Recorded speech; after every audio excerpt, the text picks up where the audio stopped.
Hey guys, Desolator Magic here, and as promised, this is the ultimate anti-red deck, although I had a really important change to it, but I remembered it at 3 a.m. last night because it was a very long, stressful day, and then I totally forgot it. And today I spent most of my time getting whacked out on Benadryl because the allergies still suck. Turns out it's not allergies, by the way. It's the wildfire smoke from California, because the state of California as a whole is on fire right now, and it's blowing our direction. Good news for you, California douchebags, since you guys just appreciate litigation and bureaucracy so much. This is basically a no-smoking state, okay? Nobody smokes here. It's not legal to smoke in, like, any building in, like, most of Wisconsin. So why are you blowing all that crap here? We're all gonna go to the border of Wisconsin and Minnesota and just flap really big, pieces of cardboard to blow it back your direction. You deserve it, seriously. Anyway, what was I saying? Something about Benadryl, probably? I should really stop saying that. Diphenylhydramine is what it's called. That's the generic name. Benadryl is trademarked or whatever. Anyway, what the fuck is this video about? Oh yeah, God, I'm getting sick of this computer. I got 5 hours of sleep trying to get all this shit straight. So, new computer, or the parts for it, or whatever, should be arriving Monday. Yay. And the Bitcoin mining cards aren't worth anywhere near what I thought because the 2080 was announced. So that's great. But the good news is this deck will stop red. So that's cool. Oh, by the way, ultra mega shout out to everybody who's like supporting me in any way, moral support, financial support, every kind of support. But ultra super shout out to, I'm not going to say his or her full name, but Jenna D, I think it is. I don't know. I mean, it's probably like some pseudonym that I use. Otherwise, that's a cool name either way. But thank you very much. You are now the emperor or empress of my channel. And the moon. The moon too. I claimed it. I'm taking it.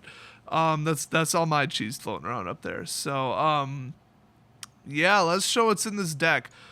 Like I was saying, there was something I should change in here. I was like, oh wait, I should drop this and do this instead. And then it was like really important. I don't remember what it is. Also, this deck it needs some improvement. The curve doesn't work. It needs more recurring scry. Honestly, it needs Search for Azcanta, but it's not gonna happen. This deck is pretty cheap to build as is, by the way. I think it's about $25. So, not even. Come to look at it, it's probably about $20.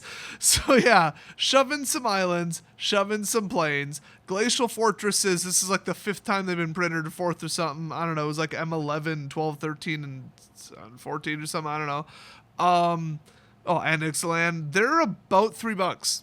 They're not bad. So I mean, if you had them, great. Trade for them, great. Nobody really cares. I mean, they're not rotating. It's a hot color, but whatever. 2 irrigated farmlands, you can do without them. I just got them in there for cycling. Honestly, you need the mana when you need it. You're going up against red. Red is fast.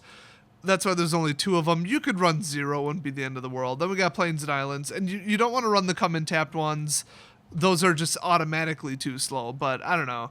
You kind of do want fixing, but you can see there's almost no double or triple colors in this whole deck, and if there is, it's at a reasonable level. So going to be a lot of fixing with opt too. That really helps the deck in general. So we're running 24 lands because you need to get to a high amount quickly, and I dropped 2 cards and added 2 lands because it just needs to get there. It absolutely needs to get there.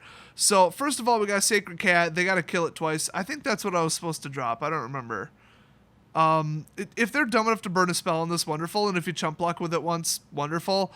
If they wasted an on-crop crasher to make it not be able to block once, wonderful, because that's actually mathematically quite stupid.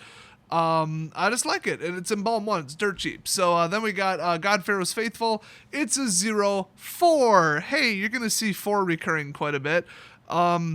Yeah, whenever you cast, well, let's be honest, what the fuck color is this deck? Oh yeah, blue. A blue spell, you gain 1 life. We're gonna get through this video one way or another. Okay, so that's annoying.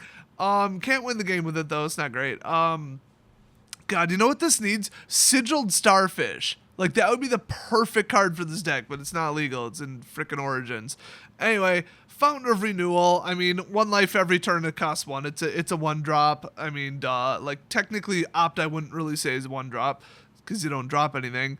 God-Pharaoh's Gift just kind of sucks. It just kind of stalls out combat and is annoying. And Sacred Cat, I mean, it's not really going to win you the game. So this is like the true, okay, we need a 1-drop.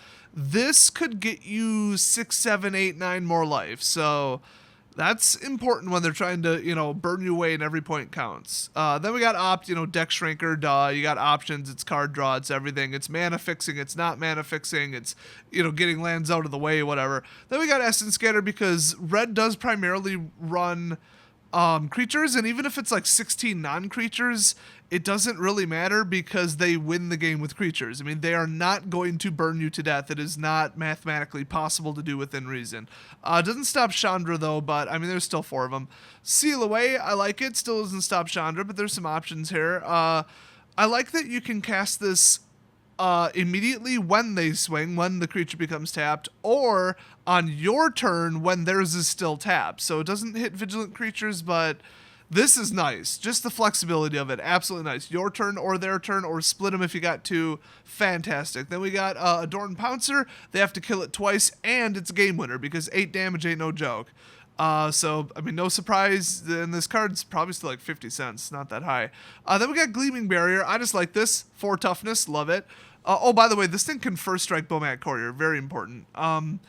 It's a defender, but like, so what? When it dies, you get a treasure. If they manage to blow this up, good for them. It'll just help you get further in the game and win quicker. Then we got Fairgrounds Warden.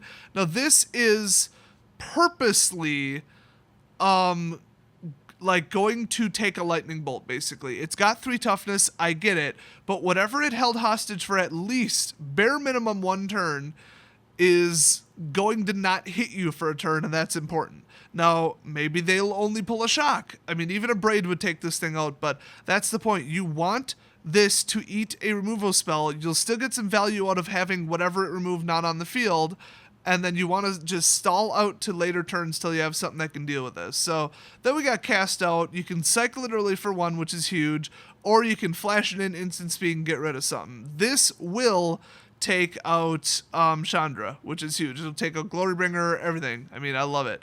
Then we got Dovin Baan. I mean, he's just hilarious. He is 3 loyalty for 4, which is why people don't like him. But he's that good. They had to like weaken him. I'm sure this started at 4 loyalty, and they're just like, no, you cannot stop this guy. Especially with 3 -1s in a row. I mean, which you could reasonably do. But his +1 is until your next turn, up to 1 target creature gets -3 attack, and its activated abilities can't be activated. That's huge. I mean, you can think of all the options. That's absolutely huge. 1 creature's basically gone while he's getting bigger. And just throwing him out on the battlefield at all takes the pressure off your life total. They basically have to swing at him, because if you get the -7 off, the game is over. Also, Lightning Strike can't kill him if you +1 him, so I'd recommend it. Otherwise, if you're just hurting for cards, -1, gain 2 life, draw a card. I mean, that is exactly what you want to do. Card advantage, more control, progress, more land drops, maybe get a game winner, and also 2 more life that they have to worry about. And then -7, you get an emblem with your opponents can't untap more than 2 permanents during their untap steps, including their lands. Yeah, the game's over. I mean, I had 2 in here, but I had to cut it to get it to 60, so you could probably run 23 lands and 1 more of him. It wouldn't be the end of the world. Then we got Glyph Keeper. This wins the game right here. 5/3 flyer, so 5 damage there. Wonderful. And whenever it becomes the target of a spell or ability for the first time each turn, counter that spell or ability. This does include yours, by the way, not relevant to this deck, just FYI. Then embalm him for 7. Ouch. They have to basically target him 4 times to kill him. It's insane. I mean, this card is so good. Then we've got Sphinx of Magosi. He's just good, straight up. He's a 6/6 flyer for 6. 50% of his cost is blue. Everyone's like, oh, triple blue. Yeah, but it's not triple blue and then nothing on turn 3, which is unrealistic with this deck, duh. Shouldn't have a problem with 3 and 3. And then you pay 3, draw a card, put a 1/1 counter on him as many times as you want. I mean, bare minimum twice per turn because you had the 6 to get him out, didn't you? So, yeah, this used to run as foretold. It's too damn slow, but these are the win conditions right here. The Dovin Baan, this, that, and your opponent just simply forfeiting. Otherwise, you have to basically kill them with the Adorned Pouncer. I mean, that's doable. Or I guess burn them down with Fairgrounds 1 at a time or Sacred 1 at a time. I mean, it's a little narrow. You really do have to get one of these out, which is why I wanted like a scry once per turn effect. It's just not here.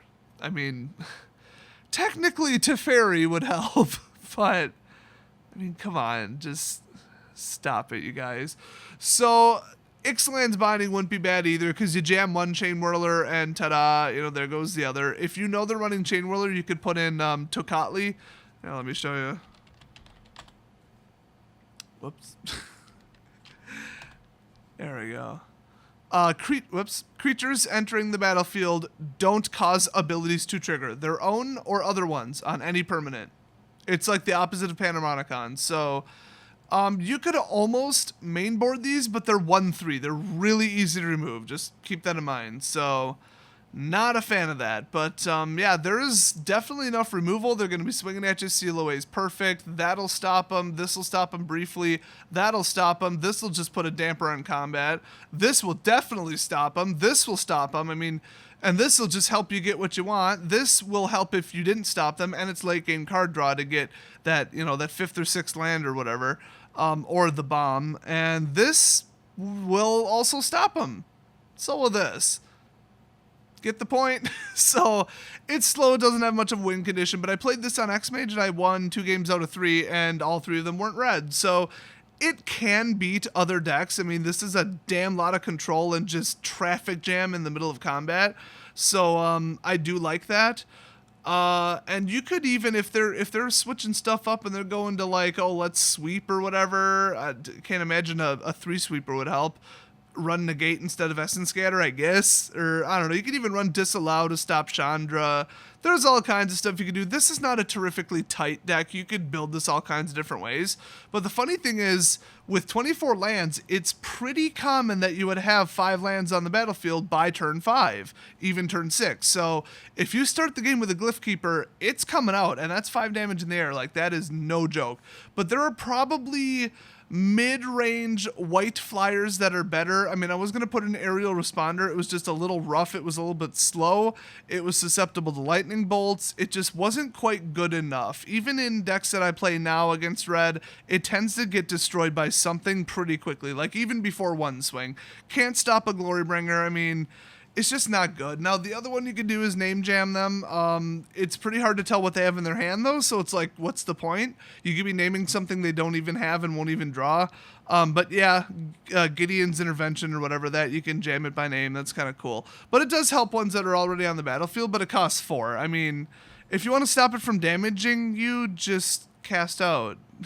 So Ixalan's Binding is better. I just put in cast out because it can be cycled early. Like, you need this to work. You need scry, you need control, you need like cycling, you need all this stuff. So yeah, it is what it is. I don't think I even really need to show gameplay footage, and it would be really hard to get gameplay footage because I don't have this built or anything really too close to it on Arena. Come to think of it, I probably do have all the cards, so I don't know. And like I said, this deck, Dovin's like $3.50, Adorned Pouncer's maybe $1, Opt is still 25 cents. Glacials are like $3 a piece, and Magosi's are like $1. And they, by the way, they're printed like 9 times. I mean, they're in like Commander. I think they're in Conspiracy. Like, just check all the different piles at your LGS. I mean, it's not expensive. Yeah, there's Seal Away maybe is like $1.50, I think. Cast Out, that can't be that high now. I mean, yeah, this is cycling out, but like, so is red. So play it until red cycles out. It's pretty obvious to me. So hopefully you guys have some fun with this deck. Let me know any kind of upgrades or anything that should go in this, any better ideas, any, you know, quicker stuff. I was thinking maybe a First Striker would be interesting, but then again, remember, they're usually running at least like 12 removals. They got their like little lightning bolt clones and all their abrades, so if it has 3 toughness or less, it's gone. I mean, that's the whole basis of this deck, is don't have 3 toughness. That's why Glyph Keeper is rough, but I mean, if they got to target it twice and they'll just bring it back, what's the point? Who cares? And Magosi just wins. Just absolutely wins. So have fun with this deck, and I'll see you guys when I get a better computer.